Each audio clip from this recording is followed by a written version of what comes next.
तर नमस्कार मंडळी, आपल्याकडे सरांना जर आता व्हिडिओवर बघितलं आपण तर यांचा आणखी एक व्हिडिओवर आहे कदम सरांची जी आपण फ्रॉम्स केली होती त्याच्यामध्ये पण सर आपल्याला बोलताना बघितलं होतं आपण त्यांची गाडी करायची होती नंतर.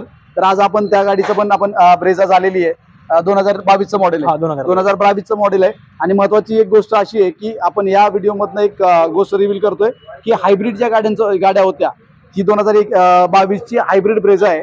तर ज्यांच्याकडे हायब्रिड गाड्या आहेत त्यांच्यासाठी खुशखबर आहे की हायब्रिड गाड्यांना म्हणजे मारुतीच्या ज्या हायब्रिड गाड्या होत्या त्यांना आता गव्हर्नमेंटने अप्रुव्हल दिलेलं आहे. त्याच्यामध्येही ऑथोराइज सीएनजी फिटिंग होऊ शकतो. तर आता आपल्याला ही एक आनंदाची बातमी, खुशखबर म्हणू शकतो आपण याला, ही खुशखबर आपल्या सगळ्यांना देण्यात येते. आणि ही ब्रेझा आपण अप्रुव्हल आल्यानंतर पहिली ब्रेझा फिटिंग करतोय. तर ती आपण बघू शकतो की म्हणजे 2022चं हायब्रिड मॉडेल आहे ब्रेझाचं.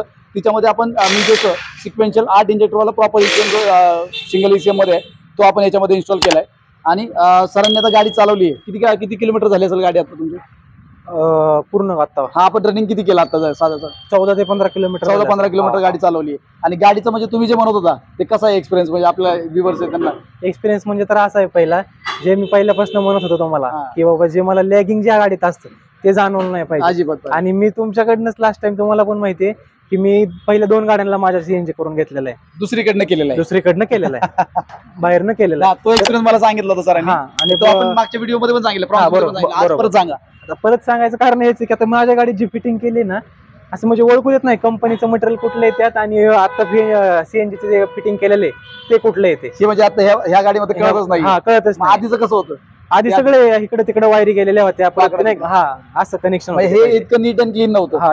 एक बरोबर. आपण व्ह्यूअर्सला दाखवूच कसं आहे फिटिंग क्वालिटी. पण मला तो जो परफॉर्मन्स होता तो कसा होता आणि त्या गाडीचा पण काय डिफरन्स होता आणि आपल्यात काय फरक आहे? म्हणजे पहिला आता माझ्याकडे पहिली जी ब्रेझा होती ना तिला मी बाहेरून सीएनजी टाकला होता दुसरीकडून. तर तिचा प्रॉब्लेम असा होता, ज्यावेळेस मी गेअर शिफ्ट करायचो त्यावेळेस गाडी ना पूर्ण अशी नाही का दचके द्यायची. टेम्पो टाईप म्हणजे कसं होतं तसे झटके द्यायची गाडी. मग मी त्यांना पहिल्यापासून तेच म्हणत होतो की बाबा मला ते जाणवलंच नाही. आणि ह्याच्या आधी जी गाडी केली दुसरी आम्ही त्या गाडीत आणि ह्या गाडीत म्हणजे नाही का माझी गाडी तर एवढी भारी वाटते आता सध्या. म्हणजे ती फ्रॉम्स यांनी चालवली होती. त्यांचे मित्र जे आहेत त्यांची आपण गाडी फिटिंग केली. कदम साहेबांची गाडी 1.2 फ्रॉम्स असे 1.2 आहे आणि ही 1.5 आहे. त्याच्यामुळे थोडा डिफरन्स आहे त्याच्यामध्ये.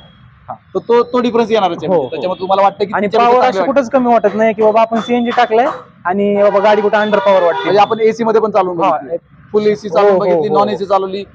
तुम्ही बरेच म्हणजे चढावर वगैरे बघितलं की गिअर शिफ्टिंग आणि ज्यावेळेस टर्न घेतो बघा त्यावेळेस लॅगिंग जाणवतो, त्यावेळेस पण अजिबात नाही जाणवत. तर अशा प्रकारे म्हणजे आपण बघू शकतो की म्हणजे सरांचा एक्सपिरियन्स कसा आहे की गाडीचा जो परफॉर्मन्स आहे तो एक्सिलेंट आलाय.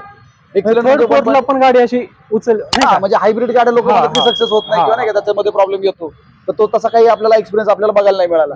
आणि शिवाय फिटिंग क्वालिटीवर एक नंबर एक नंबर बघायला म्हणजे कोण सांगणारच नाही. समजा हा पडद्याला दिसला जर नाही ना तर ते म्हणणारच नाही ती सीएनजी गाडी बाहेरून केलं. म्हणजे वायरिंग कुठेही असतं नाही. मी एकदा दाखवण्याचा प्रयत्न करतो. आपले व्ह्यूअर्स आहेत त्यांना बघायला मिळेल की फिटिंग क्वालिटी कशी आहे सगळं दाखवतो. सरांचा एक्सपिरियन्स झाला आणि हायब्रिड गाड्यांना अप्रुव्हल आलेलं आहे. बिंदास हायब्रिड गाड्यांना अप्रुव्हल आलेला असल्यामुळे ऑथोराइज सीएनजी फिटिंग करू शकतो. पटापट बुकिंग करा. पण हा गाडीचा इंजिन बे बघू शकतो. ब्रेझा 2022 हायब्रिड मॉडेल आहे. बॅटरीवरनं लगेच कळतं आपल्याला. तर या ठिकाणी आपण तिचं ECM बसवलं आणि ECM बसवण्यासाठी प्रॉपर ब्रॅकेट म्हणजे तिचं जे बनवलंय एकदम ब्रॅकेट आपल्याला बघायला मिळेल. अशा प्रकारे ब्रॅकेट बनवलंय. या ठिकाणी तिचा फिलिंग वॉल आहे. आखीव रेखीव पायपिंग जे आपण म्हणत असतो त्याप्रमाणे पायपिंग आपण या ठिकाणी बघायला मिळेल. या ठिकाणी रिड्युसर लावलाय. मॅप सेन्सर हलू नये किंवा खाली जाऊ नये वगैरे म्हणून त्याच्यासाठी पण एक आपण ब्रॅकेट बनवून लावलंय. पाठीमागच्या बाजूला आपल्याला इंजेक्टर दिसत आहेत. इंजेक्टर रील बसवण्यासाठी आपण फॅब्रिकेटेड ब्रॅकेट बनवतो आणि ते ब्रॅकेट लावूनच आपले जे इंजेक्टर आहेत ते आपण इन्स्टॉल करतो. तर अशा प्रकारे मग आपण ECM कडनं वायरिंग बघू. तर या ठिकाणी वायरिंग बघू शकतो आपण. कंपनीचं जसं वायरिंगचं लूम डायव्हर्ट झालाय त्याचप्रमाणे आपण आपलं वायरिंगचं लूम डायव्हर्ट केलंय. आणि ही कंपनीची वायर आहे, ही आपली वायर आहे. इथं खाली पण बघू शकतो ही आपली वायरिंग आहे सगळी. अशा प्रकारे इकडनं जाऊन पाठीमागं सगळं वायरिंग कपलर टू कपलरमध्ये इन्स्टॉलेशन झालेलं आहे. ह्या गाडीचा इंजिन पे एकदम नीट अँड क्लीन व्यवस्थित दिसतोय. पाठीमागचं मी एकदा दाखवण्याचा प्रयत्न करतो. डिक्कीमध्ये आपण बघू की किती स्पेस उरलाय.